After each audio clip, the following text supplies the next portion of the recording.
CMSL chapter number 3 continue करते हैं।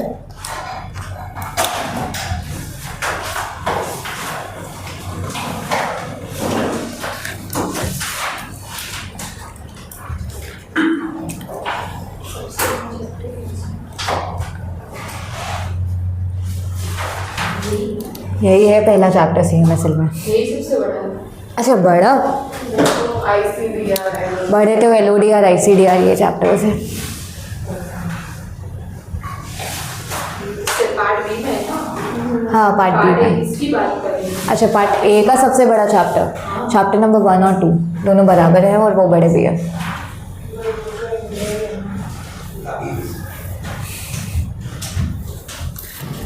Page number कौन सा था last?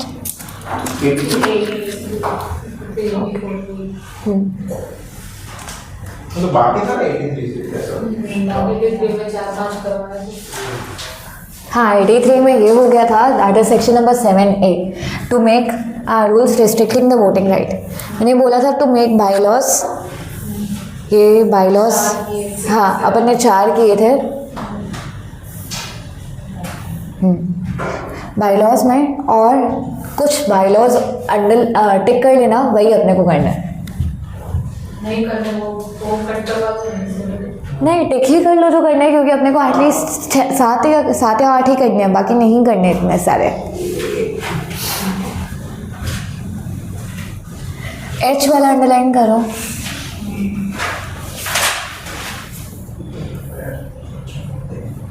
O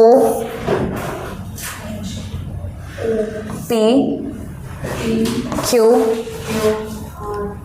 R S T नहीं, इतना ज़्यादा ABCD नहीं करना है अपने को। हाँ ऑलरेडी इतने हो चुके हैं, और ऊपर देखे ही थे हमने, ऊपर फर्स्ट देखा था, सेकंड क्लियरिंग हाउस और थर्ड भी देखा था। ई वाला ले लो, ई काफ़ी सारे हैं 9 में से NE 527, अब इनमें से भी अपने आप NE 527 याद कर लेना। यहाँ पे अपनी ये किसकी पावर्स की, देखो बाकी सारे कंटेंट में ना कुछ हेवी वर्ड्स है जो आगे अपने सिलेबस में है ही नहीं, और अगर एक एक कॉन्सेप्ट अपने इतने डीप में गए ना, आधे घंटा एक एक वर्ड को समझाने में निकल जाएगा। तो वो वर्ड्स और वो सेक्शंस जो अपने रिलेवेंट ही नहीं है, तो वो मैं एक बार नहीं करवा रही, क्योंकि टाइम बहुत लगेगा। तो रीड करना है? नहीं रीड करना, छोड़ दो। ई वाला पॉइंट है द रेगुलेशन और prohibition of blank transfers. Okay, C, the submission to the SEBI by a clearing house and the total number of each category of security over one settlement period to another, total number of squared up security। यहाँ पे अपने किसकी powers के बारे में बात कर रहे हैं सबसे पहले? अपने सेंट्रल गवर्नमेंट की पावर्स फिनिश हो गई थी। फिर रिकॉग्नाइज्ड स्टॉक एक्सचेंज की 2 पावर्स है, रूल्स बनाना वोटिंग राइट्स के रिलेटेड, और दूसरा बाईलॉज बनाना। हम बाईलॉज के रिलेटेड अभी बात कर रहे हैं। यहाँ पे ऐसा पॉइंट है कि बाईलॉज बना सकता है स्टॉक एक्सचेंज कि क्लियरिंग हाउस सेबी को पीरियोडिकल रिटर्न फर्निश करे कि एक सेटलमेंट साइकिल से दूसरी सेटलमेंट साइकिल में कितनी सिक्योरिटी गई, कितनी पोजीशन ओपन है, कितनी स्क्वायर्ड ऑफ है। स्क्वायर्ड ऑफ मतलब क्लोज पोजीशन। सेटलमेंट बाय किया है तो सेल कर दो, सेल किया है तो बाय कर दो, that is squared off, that is the C point. यहाँ तक क्लियर है? ओके, नेक्स्ट आता है ई पॉइंट, द रेगुलेशन और प्रोहिबिशन ऑफ ब्लैंक ट्रांसफर। ये आज के टाइम पे तो नहीं होता, बट जब फिजिकल शेयर्स थे तो जो ओनर था वो सामने शेयर्स को ट्रांसफ़र करता था तो सामने होल्डर का नाम नहीं लिखता था। अपन ने ब्लैंक चेक्स देखे हैं ना, तो सामने वाला डिटेल खुद ही पढ़ता है, मतलब खुद ही फिल करता है माय बार्ट। वैसे ही ब्लैंक ट्रांसफर्स होते हैं कि सामने वाले को आप ओनरशिप ट्रांसफ़र कर रहे हो, वो अपनी डिटेल खुद भरता है। अब वो डॉक्यूमेंट सामने वाले के हाथ से कभी मिसप्लेस हो जाए, गायब हो जाए, किसी भी रॉन्ग या थर्ड पर्सन के हाथ में लग जाए, तो थेफ्ट और रॉबरी का डर हो सकता है। इसीलिए स्टॉक एक्सचेंज ब्लैंक ट्रांसफर को भी रोक सकता है। Next H point, the fixation, altering और postponing the days for settlement. Days for settlement यही settlement cycle T+0, T+1, T+2 etcetera. कभी कभी ऐसा होता है कि हॉलीडेज़ होती है तो आपकी साइकिल ना पोस्टपोन हो जाती है, आपको ऑलरेडी मैसेज या नोटिफिकेशन इवन ईमेल आता है कि आज का आपने जो भी ट्रेड किया है ना वो 2 दिन के बाद सेटल होगा, 2 दिन के बाद आपकी सिक्योरिटीज़ आएंगी आपके अकाउंट में, क्योंकि 2 दिन मान लो बीच में नेशनल हॉलीडे है या फिर कोई भी ऐसा इमरजेंसी सिचुएशन है। तो ये स्टॉक एक्सचेंज के हाथ में ही है सेटलमेंट साइकिल को पोस्टपोन करना। फीस, फाइन्स और पेनल्टी जो भी स्टॉक एक्सचेंज के रिलेटेड लगती हैं उनके रिलेटेड रूल्स बना सकता है। फिर नेक्स्ट है 2 पार्टीज कैसे कॉन्ट्रैक्ट में एंटर करेंगी, किस किस कैपेसिटी में कॉन्ट्रैक्ट में एंटर कर सकते हैं स्टॉक एक्सचेंज के रिलेटेड, उसके रिलेटेड रूल्स। ब्रोकरेज के स्केल को फिक्स कर सकता है और broking charges max to max कितने हो सकते हैं वो स्टॉक एक्सचेंज फिक्स कर सकता है। The making, comparing, settling and closing of bargain, bargain price मतलब अगर कॉम्पिटिटिव प्राइस कहीं भी उसके रिलेटेड भी रूल्स बना सकता है स्टॉक एक्सचेंज।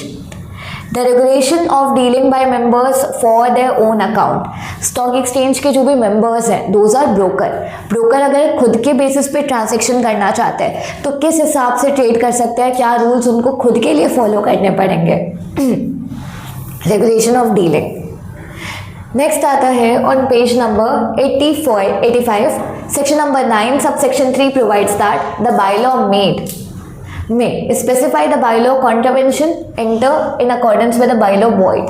बायलॉ में आप जब भी बायलॉज इंटरनल वर्किंग के रूल बनाओगे ये भी लिख सकते हो आप कि अगर बायलॉज का किसी ने भी यहाँ पे उल्लंघन किया या फिर बायलॉज को नहीं माना तो उसके हिसाब से जो भी कॉन्ट्रैक्ट बना है वो वॉइड डिक्लेयर होगा। जैसे सेम कंपनीज एक्ट में है कि आप उसको नहीं फॉलो करते तो कॉन्ट्रैक्ट डिक्लेयर है। बायलॉज में ये भी बता सकते हो कि कॉन्ट्रैक्ट वॉइड तो डिक्लेयर होगा, साथ साथ में आपको पनिशमेंट भी मिलेगी कॉन्ट्रावेंशन की। तो पनिशमेंट आप इनमें से कुछ भी लगा सकते हो, fine, expulsion from membership. Expulsion मतलब निकाल देना, रिमूव कर देना। रिमूव नहीं करना चाहते, जस्ट वार्निंग देना चाहते हो, then you would be suspending या फिर एनी अदर पेनल्टी। अब जैसे ही बायलॉज बने वैसे ही बायलॉज आपको सेबी से अप्रूव करवाने हैं और सेबी ऑफिशियल गैजेट में पब्लिश करेगा, फिर ही लोगों पे एप्लीकेबल होंगे। और ऑफिशियल गैजेट ऑफ द ये साथ में ही है पॉइंट, वो खाली एंटर दब के न्यू पॉइंट बन गया, बाकी साथ में ही है। सेबी यहाँ पे बायलॉज के रिलेटेड किसी को भी अगर छूट देना चाहे तो सेबी को अगर लगता है कि किसी को भी बायलॉज के रिलेटेड यहाँ पे माफ़ कर देना चाहिए तो SEBI can dispense with the bylaws. अब नेक्स्ट आता है last, that is powers of SEBI. SEBI की पावर्स कौन कौन सी है?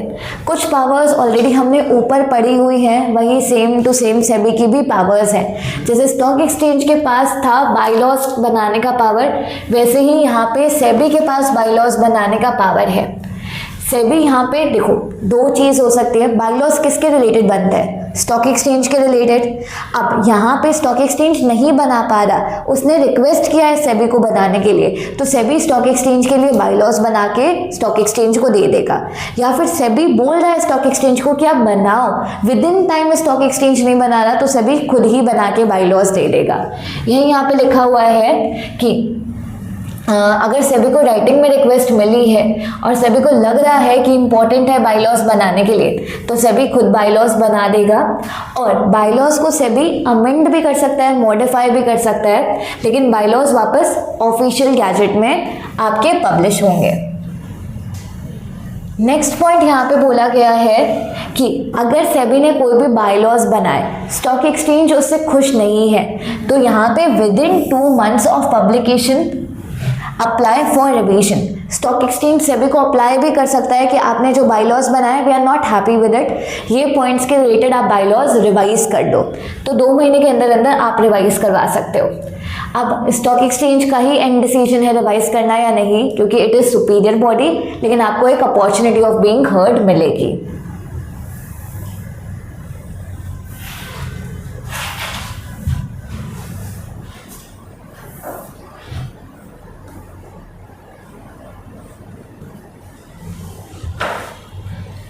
ओके, ये लास्ट वाला यहाँ पे पॉइंट बोला गया है कि बायलॉज जब बनते हैं तब कहाँ पब्लिश होते हैं? ऑफिशियल गैजेट में। ये जब अमेंड या रिवाइज होंगे तब भी कंपलसरी ऑफिशियल गैजेट में पब्लिश होंगे। लेकिन अगर बहुत ज़रूरी है तुरंत का तुरंत उनको इफेक्ट में डालना, तो सभी वो काम भी कर सकता है विदाउट इवन पब्लिकेशन। तो ये और ये हाउएवर वाला पॉइंट वही है। टेक योर टाइम, जो भी पॉइंट इधर अभी रीड नहीं किया आपने, ये रीड कर लो पूरा पॉइंट यहाँ पर।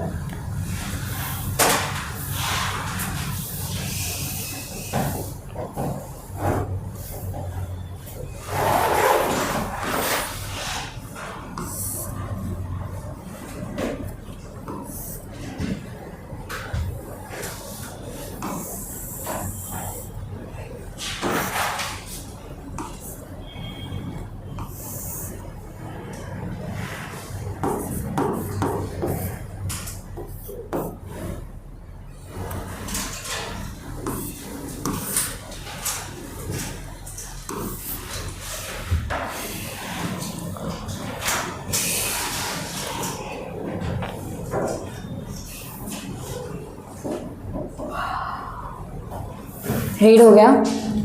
ओके, नेक्स्ट यहाँ पे पावर आती है सेबी की टू इशू डायरेक्शंस। डायरेक्शंस मतलब गाइडलाइंस इशू करना। अब सेबी कब कब डायरेक्शन इशू करेगा, तो यहाँ पे 4 चीज़ें बताई गई है 4 केसेस में। पहला, सेबी का मेन फंक्शन क्या था? इन्वेस्टर्स को प्रोटेक्ट करना, डेवलप करना और सिक्योरिटी मार्केट के इंटरेस्ट में काम करना। तो पहला वही है कि अगर इन्वेस्टर्स के इंटरेस्ट में है और सिक्योरिटी मार्केट को डेवलप करने के लिए कोई भी बात आती है तो सेबी डायरेक्शन इशू कर सकता है। सेकंड, सेबी को लग रहा है कि स्टॉक एक्सचेंज में, सिक्योरिटी मार्केट में या क्लियरिंग कॉर्पोरेशन में कोई भी काम इन्वेस्टर्स के अगेंस्ट हो रहा है या फिर सिक्योरिटी मार्केट के अगेंस्ट हो रहा है, detrimental to the interest of investor या सिक्योरिटी मार्केट, तब डायरेक्शन इशू कर सकती है। और तीसरा, अगर सेबी को लग रहा है कि स्टॉक एक्सचेंज या क्लियरिंग कॉर्पोरेशन ढंग से काम नहीं कर रहे, उनका मैनेजमेंट रिस्टोर करने के लिए, तो डायरेक्शन इशू कर सकती है। और चौथा यहाँ पे बताया गया है डी वाला point, any other matter as required, क्योंकि सेबी के पास पावर्स तो थोड़ी ऐसा इतने तक ही लिमिटेड नहीं है, और भी पावर्स है उसके रिलेटेड। 4 पॉइंट्स बताए। एनी अदर मैटर तो बिना सोचे समझे लिख लोगे, बट एनी अदर मैटर ना कभी पहला पॉइंट मत लिखना, हाथ जोड़ के रिक्वेस्ट है। पता चला एनी अदर मैटर, फिर ना आगे नेक्स्ट पॉइंट लिख रहे हो, तो ऐसा लग रहा है कोई भी आता नहीं है, तो first line any other matter लिखिए। पहला, in the interest of investors and development of security market. Second point क्या था? हाँ, to prevent any of the transaction that are detrimental या फिर against investors and security market. Third है to secure proper management of stock exchange या फिर clearing corporation. And fourth is any other matter. अब direction किसको किसको issue किए जा सकते हैं, वो यहाँ पे पॉइंट बताए गए। स्टॉक एक्सचेंज को डायरेक्शन इशू किए जा सकते हैं, क्लियरिंग कॉर्पोरेशन या कोई भी पर्सन उनसे एसोसिएटेड है उनको डायरेक्शन। नेक्स्ट है कोई भी कंपनी जिनकी सिक्योरिटी स्टॉक एक्सचेंज में लिस्टेड है या फिर लिस्ट होने वाली है, उनको डायरेक्शन इशू किए जा सकते हैं। ओके, माय क्वेश्चन, कैसे पता चलेगा इन कंपनी की सिक्योरिटी लिस्ट होने वाली है? हाँ, एटलीस्ट वो कुछ तो इन्फॉर्मेशन स्टॉक एक्सचेंज को देंगे, ऑफर, एप्लीकेशन, तो पता चल जाएगा कि सिक्योरिटी लिस्ट नहीं हुई बट अभी लिस्ट होने वाली है, तो उनको डायरेक्शन इशू हो सकता है। अब वापस नेक्स्ट पॉइंट यही है कि सारे के सारे जो भी डायरेक्शंस हैं उसके रिलेटेड रूल्स बन जाए तो दोनों हाउस ऑफ पार्लियामेंट में रखे जाएंगे, वहाँ से पास होंगे तभी अप्लाई होंगे। अब यहाँ पे अलग अलग सेबी के रेगुलेशंस बताए गए हैं, वो देखने की जरूरत नहीं है क्योंकि अपने ऑलरेडी चैप्टर्स हैं सारे। ये प्रोहिबिशन ऑफ इनसाइडर ट्रेडिंग अपना चैप्टर है, डी लिस्टिंग चैप्टर है, बाईबैक चैप्टर है, टेक ओवर कोड चैप्टर है, ICDR चैप्टर है, LODR, ये सेबी के ही टाइम टू टाइम रेगुलेशंस आए हुए हैं। नेक्स्ट आता है section number 23I, that is power to adjudicate. Adjudicate मतलब हाँ, एडजुडिकेट मतलब फाइनल ऑर्डर देना, आपका डिसीजन मेकिंग पावर, वो पावर भी सेबी के पास ही है। Power to adjudicate. अब सेबी एक बॉडी है, वो अकेले इतना काम नहीं कर सकती, तो सेबी ने ये काम करने के लिए एडजुडिकेटिंग ऑफिसर्स अपॉइंट करके रखे हैं, एओ। एडजुडिकेटिंग ऑफिसर्स हर अलग अलग स्टेट्स में हैं, डिफरेंट बड़ी बड़ी सिटीज़ में हैं, जो कि सेबी का ही काम करते हैं ऑर्डर पास करने का। सेबी में अपॉइंट ऑफिसर, अब यहाँ पे बोला गया है कि जो एडजुडिकेटिंग ऑफिसर अपॉइंट होंगे वो डिविजनल चीफ की रैंक से नीचे अपॉइंट नहीं होंगे, और यही एडजुडिकेटिंग ऑफिसर इंक्वायरी होल्ड करने के बाद सामने वाले पर्सन को अपॉर्चुनिटी ऑफ हर्ट देने के बाद आगे पेनल्टीज या फाइन्स लगाते हैं। अब ये नेक्स्ट पॉइंट ये है कि एडजुडिकेटिंग ऑफिसर्स के पास कौन कौन सी पावर्स है। तो एडजुडिकेटिंग ऑफिसर्स के पास, आप लोगों ने नॉर्मली कंपनीज एक्ट में या फिर सिविल या क्रिमिनल कोड में power of public officer, public prosecutor कुछ पढ़ा है, summoning and enforcing the attendance, examining the witness etcetera. तो ये पावर्स अब भी एक बार अच्छे से लर्न कर लेना, क्योंकि बहुत सारी जगह यही पावर्स आएंगी। एडजुडिकेटिंग ऑफिसर के पास पहली पावर है इधर, to summon and enforce the attendance of the person acquainted with the fact and circumstances of the case। ये पहला पावर है। समन और इन्फोर्स मतलब, समन मतलब बुलाना उस पर्सन को, तो उस पर्सन को बुलाना जिस पर्सन को सेबी को लगता है कि उसके पास इंफॉर्मेशन है, और उसको एविडेंसेस देने के लिए बुलाना, acquainted with the fact and circumstances। Second, to give evidences or to produce any document in the opinion of adjudicating officer for the subject matter of the inquiry। यहाँ पे सेकंड दूसरी पावर है कि person को बोलना कि आप evidences दो, या फिर उसके साथ साथ आप डॉक्यूमेंट्स प्रोड्यूस करो, जो भी आपके पास डॉक्यूमेंट्स हैं। ये सारी सेबी की पावर है। इसके बाद डिसाइड करेगी सेबी कितनी पेनल्टी और कितना फाइन लगेगा। नेक्स्ट थर्ड पावर है, सेबी कभी भी सामने वाले पर्सन के record and examine the proceeding order passed by adjudicating officer is erroneous. Okay, ये पावर नहीं है, कट कर दो इधर। ये दो ही इधर पावर्स बताई गई है, ऑर्डिनरली ऐसा 4 और एनी अदर मैटर करके पावर्स आती है। तो जहाँ से अपने को अच्छे से लर्न होगा वो मैं एक बार प्लेस बता दूंगी। एक बार इसको समझ लिया है ना, इधर से एक बार लर्न मत करना। I tell you from where to learn. Next है इधर, सेबी ने किसको अपॉइंट किया था इंक्वायरी और करने के लिए, अपने ही लेवल का एडजुडिकेटिंग ऑफिसर। वो सेबी का ही लेवल, ऐसा नहीं है 1 लेवल बिलो सेबी। सेबी ने जस्ट डेलीगेट किया है अपना काम उसको। अब वो काम अगर ढंग से नहीं कर रहा तो सेबी के पास हमेशा पावर रहेगा उसकी प्रोसीडिंग को चेक करना और ये फाइंड आउट करना कहाँ उसकी प्रोसीडिंग में गलती है। ये यहाँ पे बताया गया है, और अगर गलती लगी तो सेबी इंक्वायरी करवा सकता है। ओके, ये तीनों पॉइंट्स रीड करना and explain this last point. हाँ, ये तीनों रीड करो और लास्ट वाला एक्सप्लेन करो।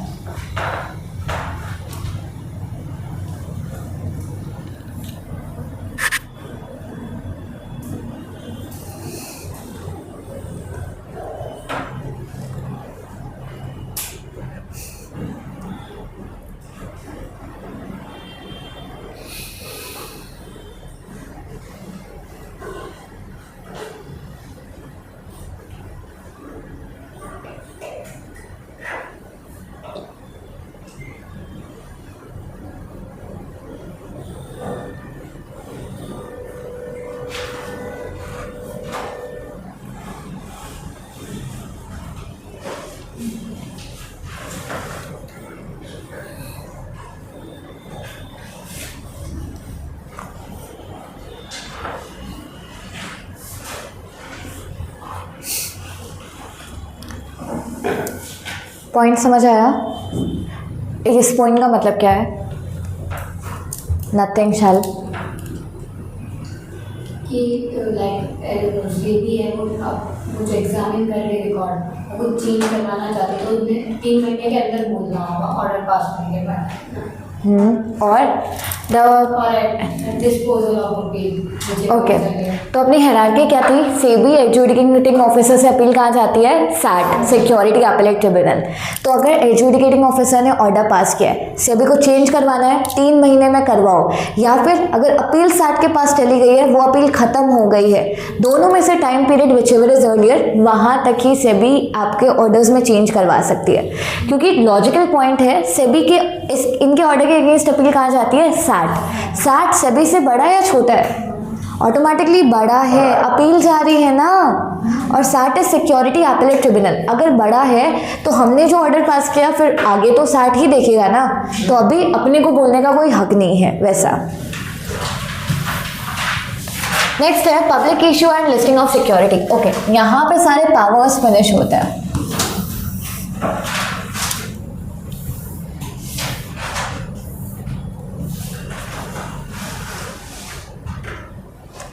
Public issue and listing of securities में स्टार्ट करते हैं। That is section number 17A provides that no security unless issuer fulfil the eligibility criteria complied with the specified SEBI required etcetera. यहाँ पे अगर किसी भी कंपनी को सिक्योरिटी लिस्ट करनी है तो उसको सेबी के स्टॉक एक्सचेंज के क्राइटेरिया फुलफिल करने पड़ेंगे। सिक्योर क्या हुआ? ओके, सिक्योरिटीज में सब कुछ आएगा, शेयर, डिबेंचर, बॉन्ड एक्सेट्रा। ये वापस रिपीटेड पॉइंट है जो अपने को पता है। The certificate or instrument by whatever called issued to the investor, special purpose distinct entity including the mortgage debt, ये कट कर दो, नहीं चाहिए।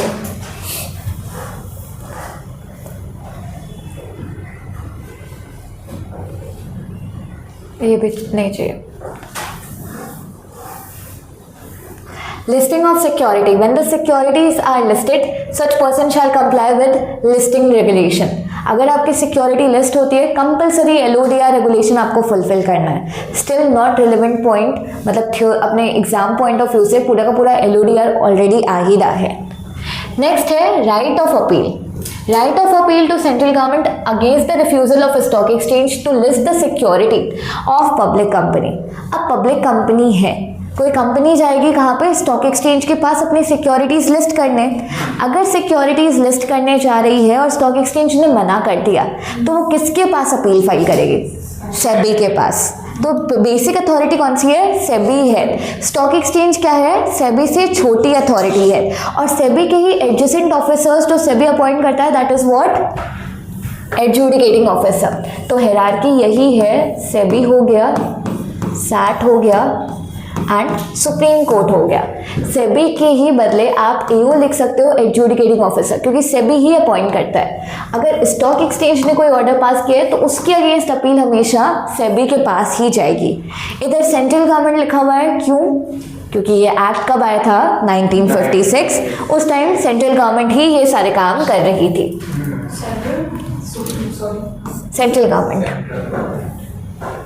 Where they recognize the stock exchange refuse to list the security of public company, it shall be entitled to furnish with the reason for the refusal and may. अगर recognise stock exchange refuse कर रहा है securities को list करने के लिए तो सबसे पहले उसको सामने वाली कंपनी को रीजन बताना पड़ेगा। अगर रीजन नहीं बताया तो आप ऐसे मना नहीं कर सकते। और उसके बाद way with in 15 days from the refusal or where the stock exchange has omitted or failed to dispose within the time specified under section 40 of the Companies Act specified time, the application for permission for share or debenture to be dealt with on the stock exchange within 15 days from the date of expiry of the specified time or within such further period not exceeding 1 month as the central government on sufficient cause being shown. Okay. Within 15 days from the date on which the reason of refusal are furnished or where the stock exchange has omitted or failed to dispose of the time period specified time. Okay. अब इसको ध्यान से समझते हैं आपने। सबसे पहले ना, आप अगर कोई भी कंपनी है, कंपनी अगर रिकॉग्नाइज्ड स्टॉक एक्सचेंज को एप्लीकेशन फाइल करती है लिस्टिंग के लिए, अब ऐसा कहाँ गया? अभी था ना इधर। रिकॉग्नाइज्ड स्टॉक एक्सचेंज को लिस्टिंग के लिए एप्लीकेशन फाइल करती है, इनके पास टाइम लिमिट होती है और वो टाइम लिमिट ना कंपनीज एक्ट में लिखी हुई है। अब मान लो स्पेसिफाइड टाइम लिखा हुआ है, स्पेसिफाइड टाइम 1 महीना, 15 दिन, 30 दिन, जो भी टाइम लिमिट है। इस टाइम लिमिट के अंदर अंदर इनको ना या तो एक्सेप्ट करना होता है या फिर रिफ्यूज करना होता है। दो चीज़ें कर सकते हैं, एक्सेप्ट या रिजेक्ट, या फिर उन्होंने कुछ बोला ही नहीं है तो उसको हम क्या बोलेंगे? Omit to reply, omit to reply या फिर ओमिट टू टेक एक्शन। अब एक्सेप्ट कर लिया तो कोई बात ही नहीं है, मैटर आगे क्लोज हो चुका है, कुछ भी नहीं होगा। अब दिक्कत इधर आती है कि रिजेक्ट हो चुका है या फिर ओमिट टू रिप्लाई हो चुका है। अब अगर रिजेक्ट करोगे तो साथ साथ में आपको क्या देने हैं, रीजंस देने हैं। ओमिट टू रिप्लाई में रीजन मिलेंगे या नहीं, ऑटोमेटिकली रिप्लाई ही नहीं हुआ तो रीजन कहाँ से मिलेंगे, रिजेक्ट विद रीजन। यहाँ पे ये बताया हुआ है that is within 15 days from the date on which the reason are furnished to it। जिस दिन आपको रीजन दिए गए वो उस रीजन के 15 दिन के अंदर अंदर आप अपील फाइल कर सकते हो।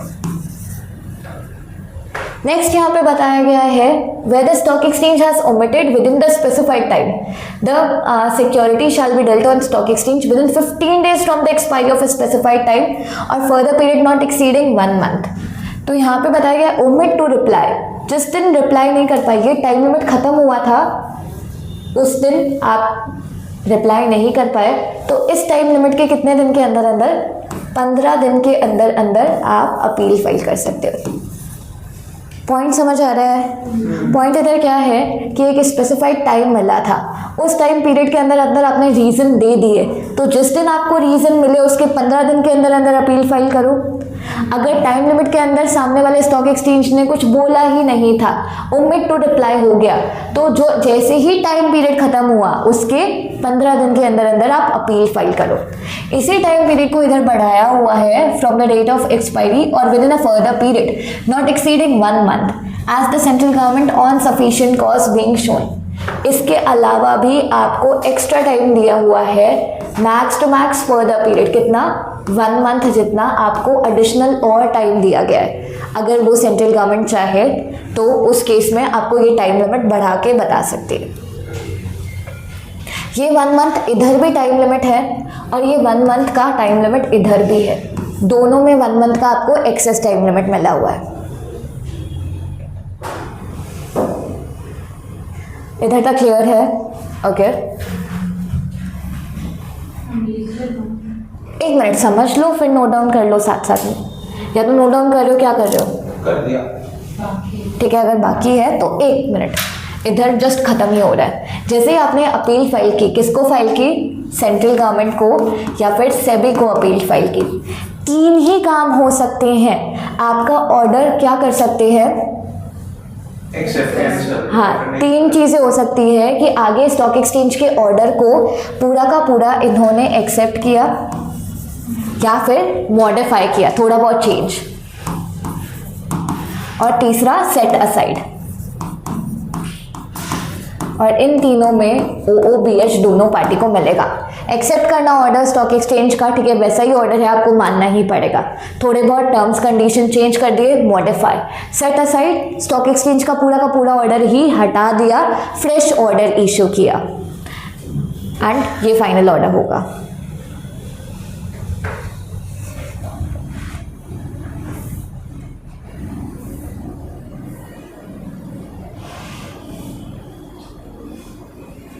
अपॉर्चुनिटी तीनों में मिलेगी। किसको? Opportunity of being heard. हाँ, अपॉर्चुनिटी ऑफ बीइंग हर्ड मिलेगी तीनों केसेस। हाँ, सारे केसेस में। एक्सेप्ट कर लिया क्या हुआ? एक्सेप्ट हो गया एक बार तो फिर क्या आपको? अच्छा 1 मिनट, एक्सेप्ट में देखो स्टार्टिंग में माय बैड, इधर जहाँ भी मैं एक्सप्लेन करती हूँ। अब ये आप कभी भी स्टॉक एक्सचेंज के अगेंस्ट नॉर्मली सेबी में अपील फाइल करते हो, लेकिन इधर सैट में अपील फाइल करोगे। ये स्पेशल केस है। कौन सा केस है कि आप कंपनी गई थी सिक्योरिटीज़ लिस्ट करवाने के लिए और सिक्योरिटीज़ स्टॉक एक्सचेंज ने लिस्टिंग के लिए मना कर दी, तो आप या तो सेंट्रल गवर्नमेंट को फाइल करोगे अपील या सैट को। उस पॉइंट से हटके हम इधर आते हैं कि आगे सेंट्रल गवर्नमेंट क्या डिसीजन देगा, एक्सेप्ट कर लेगा ऑर्डर लास्ट पास किसने किया था, रिकॉग्नाइज्ड स्टॉक एक्सचेंज ने। इसी ने तो बताया था ना कि आपकी एप्लीकेशन एक्सेप्ट होगी या रिजेक्ट होगी, तो इनके ऑर्डर को एक्सेप्ट कर लेना। तो अगर कभी भी ये तीनों चीज़ें होंगी ना, उनके पहले तीनों पार्टीज़ को सुना जाएगा, सबको अपॉर्चुनिटी दी जाएगी, फिर ही आगे एक्सेप्ट, मॉडिफाई या सेट असाइड होगा। इसमें कुछ भी डाउट है? स्टार्ट कहाँ पे हुआ? आपने स्टॉक एक्सचेंज को एप्लीकेशन फाइल की क्या करने के लिए कि मेरी सिक्योरिटीज़ आप लिस्ट कर दो। स्टॉक एक्सचेंज के पास एक टाइम लिमिट होती है, उस टाइम लिमिट के अंदर अंदर स्टॉक एक्सचेंज ने मना कर दिया, विद रीज़न मना किया, तो आपको जहाँ से रीज़न मिले वहाँ से 15 दिन के अंदर अंदर अपील फाइल कर देनी है। टाइम लिमिट कितना बढ़ सकता है? फर्दर 1 मंथ बढ़ सकता है। अगर स्टॉक एक्सचेंज ने रीज़न ही नहीं दिए तो हम कितना वेट करेंगे? जब तक उनके पास टाइम था रीज़न देने का, फाइनल ऑर्डर देने का, स्पेसिफाइड टाइम, तब तक वेट किया। उसके 15 दिन के अंदर अंदर आपने अपील फाइल की, ये भी बढ़ सकता है कितना? 1 महीना। अब जब आपने अपील फाइल की है, आगे सेंट्रल गवर्नमेंट 3 काम कर सकता है। ऑर्डर को एक्सेप्ट किया, मॉडिफाई किया, सेट असाइड किया, लेकिन उससे पहले दोनों पार्टीज को क्या मिलेगा? Opportunity of being heard. अब यही डिट्टो लैंग्वेज कॉपी पेस्ट है आपका right to appeal to SAT. वहाँ पे सेंट्रल गवर्नमेंट था और यहाँ पे सैट हो गया। दोनों में से एक जगह पढ़ लो और वहाँ पे सेंट्रल गवर्नमेंट के स्लैश में सैट लिख दोगे तो भी आपका काम हो जाएगा। एक बार लैंग्वेज रीड कर लो।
मतलब एक पढ़ लिया ना सेंट्रल गवर्नमेंट वाला, ditto copy paste language SAT की है, तो आप इधर इतना बड़ा पेज कट नहीं करके छोटा सा ही इधर कट कर देना और यहाँ पे जहाँ पे सेंट्रल गवर्नमेंट लिखा है स्लैश करके सैट कर देना।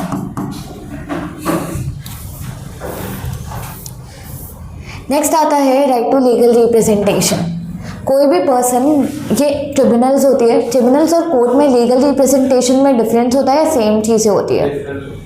डिफरेंस कोर्ट रूम में जैसे आप लोग ऐसे टीवी सीरियल में देखते हो ना, खुद ही पर्सन अपना केस लड़ने आ जाता है, अरे मुझे वकील नहीं मिला तो मैं खुद ही लड़ लेती हूँ। ऐसा कुछ नहीं होता है रियल लाइफ में। आप खुद केस लड़ सकते हो लेकिन वो बहुत ही एक्सेप्शनल सर्कमस्टांसेस में, जब आपको लॉयर्स और नहीं मिल रहे। कोर्ट में क्या होता है, अगर किसी भी पर्सन को केस लड़ना है उसके पास खाली LLB की डिग्री नहीं होनी चाहिए, उसके पास सनद भी होनी चाहिए, दैट इज़ वकालतनामा भी साथ साथ में उसके पास होना चाहिए। और यहाँ पे ट्रिब्यूनल कोर्ट है या कोर्ट के जैसी है? कोर्ट के जैसी, उसी को हम बोलते हैं क्वाशी। क्वाशी मतलब अलाइक, लेकिन ट्रिब्यूनल के पास सारी कोर्ट की पावर्स नहीं है। तो ट्रिब्यूनल में अगर कोई भी पर्सन रिप्रेजेंट कर रहा है, आज आप अपना केस खुद रिप्रेजेंट कर रहे हो, तो आप खुद कर सकते हो या कौन कौन कर सकता है, उसके लिए that is right to legal representation.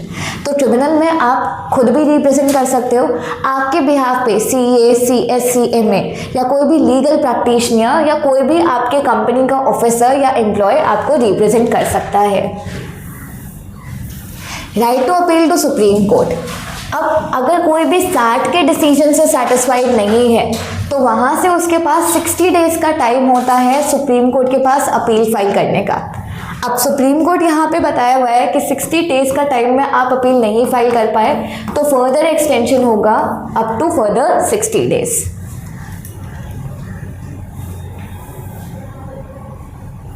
अच्छा, अगर आप अपील फाइल करते हो तो वो 60 डेज स्टार्टिंग वाले कहाँ से काउंट होता है? जब डिसीजन आया उसके बाद। जब डिसीजन आया वहाँ से काउंट नहीं होगा, जब डिसीजन आपको कम्युनिकेट हुआ वहाँ से काउंट होगा। आज 12 तारीख है, कोर्ट ने डिसीजन सुना दिया लेकिन आपको वो मिल नहीं पाया, कम्युनिकेट नहीं हो पाया 15 तारीख तक, तो जिस दिन आपको कम्युनिकेट हुआ वहाँ से 60 दिन काउंट होंगे। यहाँ पे स्पेसिफिक यही वर्ड लिखा होता है from the date of communication of the decision और ऑर्डर। काफ़ी टाइम ऐसा होता है ना कि कोर्ट ने डिसीजन अपना लिख लिया होता है लेकिन बोलते हैं नेक्स्ट हियरिंग में डिसीजन सुनाएंगे, तो उस दिन को नहीं लेते, नेक्स्ट हियरिंग जब डिसीजन सुनाया जाएगा वहाँ से 60 दिन लेंगे। Next penalty and procedure. यहाँ पे इतने सारे अपने को ऑफेंसेस लर्न करने की ज़रूरत नहीं है कि कौन कौन से ऑफेंसेस हैं।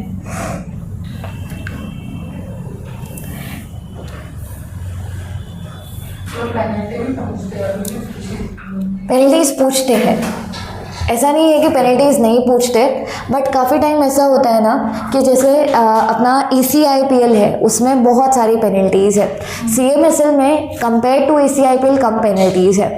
जो पेनल्टीज़ बार बार रिपीटेड एग्जाम में हम उस पर फोकस कर सकते हैं, बट ऐसा मत करना कि खाली पेनल्टी का कंटेंट लर्न करने के चक्कर में अपना मेन कंटेंट लर्न ना हो पाए। अभी तो सब अपने को चीज़ें ईजी लग रही है क्योंकि फ्रेश स्टार्ट हुआ है, अभी एक एक पेनल्टी पे आप अच्छे से फोकस करोगे, लेकिन कितने चैप्टर तक कर पाओगे? 1 चैप्टर, 2 चैप्टर, 3 चैप्टर, उसके बाद ज़्यादातर चीज़ें सेम लगने लगेगी और कंफ्यूजिंग हो जाएगी।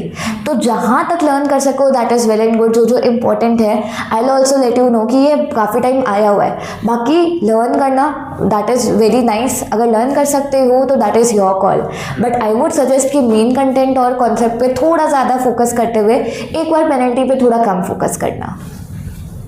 पेनल्टीज यहाँ पे बताया हुआ है कि कोई भी सेबी से रिलेटेड या सैट से रिलेटेड ऑफेंस है इस चैप्टर के रिलेटेड इस एक्ट में, तो सब में सेम पनिशमेंट है।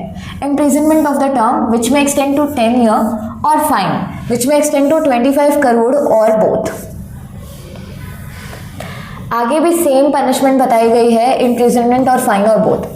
अब इम्प्रिजनमेंट 1-2 चीज़ें हम रीड कर लेते हैं, बट कभी भी अपने को ऐसा नहीं आएगा कि अपने को ये क्वेश्चन नहीं होगा कि स्क्रा में कौन कौन सी टाइप के ऑफेंसेस होते हैं जिनके लिए इम्प्रिजनमेंट होगी।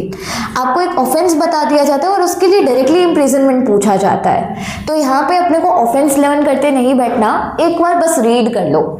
इधर ये बताया गया है कि अगर जो स्क्रा एक्ट में कॉन्ट्रैक्ट के प्रोविजन लिखे थे उसको आपने फुलफिल नहीं किया, कॉन्ट्रैक्ट में एंटर हुए, पहला पॉइंट। सेकेंड, ये स्पेसिफिक सेक्शन नंबर 17, 17A और 19 अभी हमने देखे, याद है section, that is issuance and listing of security 17A कि रिकॉग्नाइज्ड स्टॉक एक्सचेंज पे आपको सारा LODR फुलफिल करना पड़ेगा।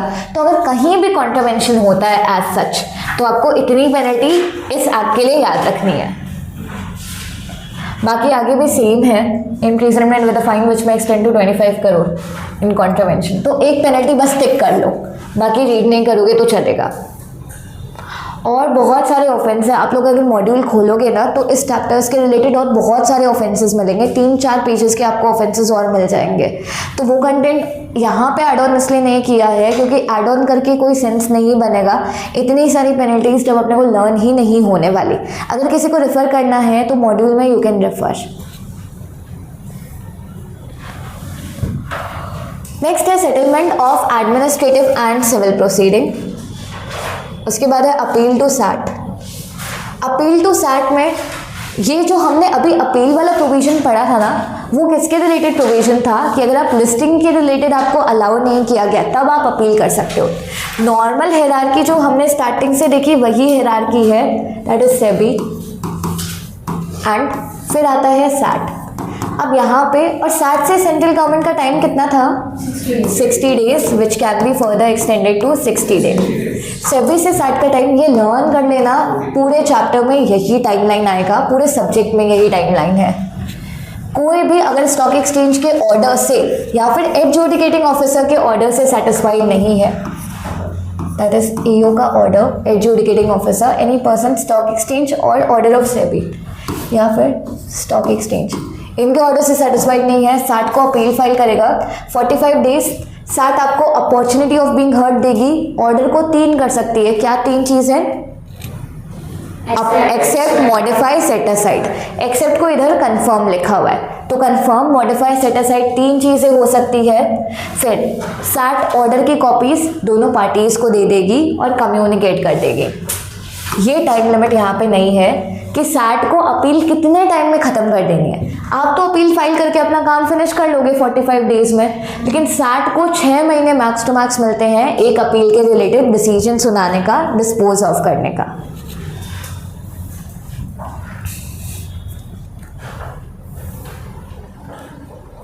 वापस ऑफेंसेस आए हैं, सेम है, लेकिन यहाँ पे बस वही है 1 मंथ वाला टाइम दे दिया गया है।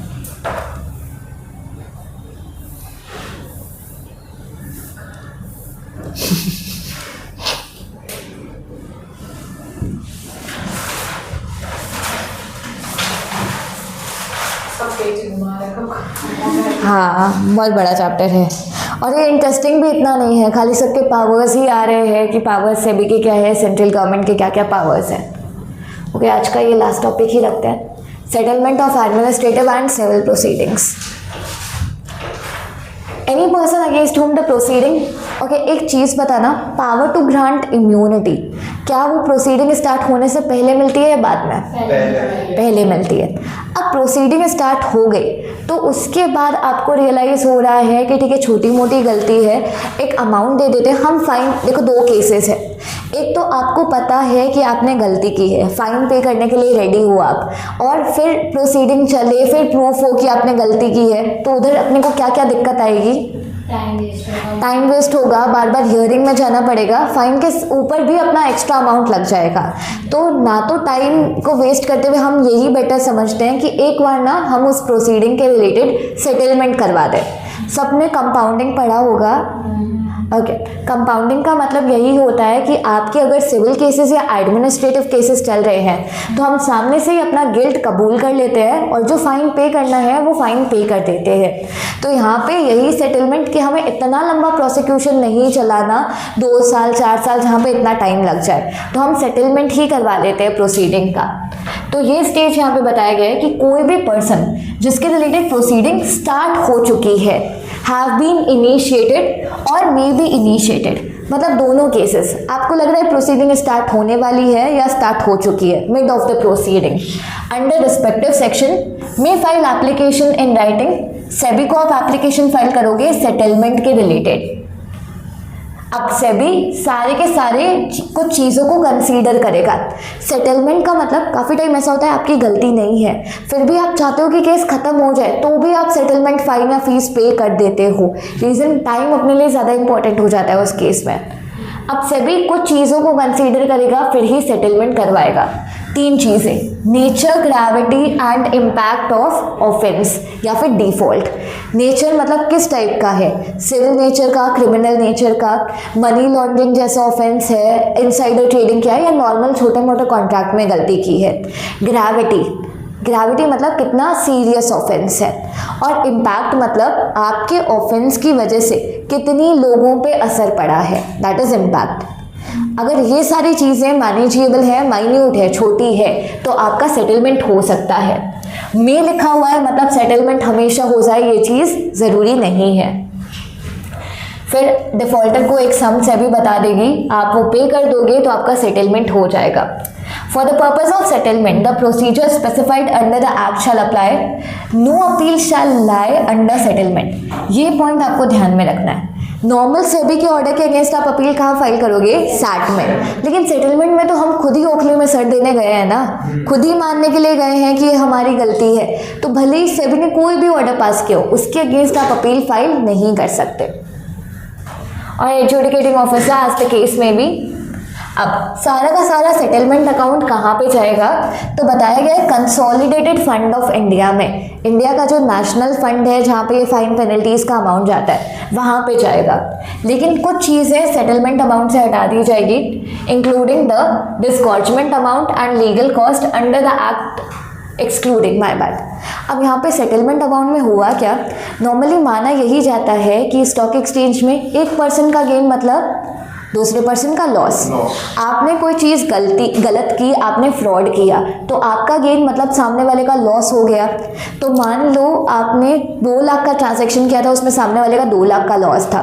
सेबी ने आप पे सेटलमेंट फीस 5 लाख की लगाई, तो लॉस वाला अमाउंट तो सेबी उस पर्सन को देगी ना, तो वो हटा दिया जाएगा। उसके अलावा जो भी लीगल एक्सपेंसेस हुए, बुलाने का, समन का, वो सारा खर्चा वो हटा दिया जाएगा। फिर बचा हुआ खर्चा, जो बचा हुआ पैसा है, वो कंसोलिडेटेड फंड में अपने डालेंगे। यहाँ पे recovery officer the board of director, ये कट कर दो, नहीं चाहिए। सेटलमेंट क्लियर है? ओके, आज इतना ही रखते हैं, बस एक लेक्चर और ये अपना चैप्टर फिनिश हो जाएगा। चैप्टर के क्वेश्चंस देख रहे हो ना साथ में? मनी लॉन्ड्रिंग वाले सारे क्वेश्चंस देख लिए? बाकी है? ओके, कल तक मनी लॉन्ड्रिंग के सारे क्वेश्चंस देख लेना। कल अपने एंड में मनी लॉन्ड्रिंग डिस्कस करेंगे, जो भी क्वेश्चंस हैं क्रैकर वाले वो।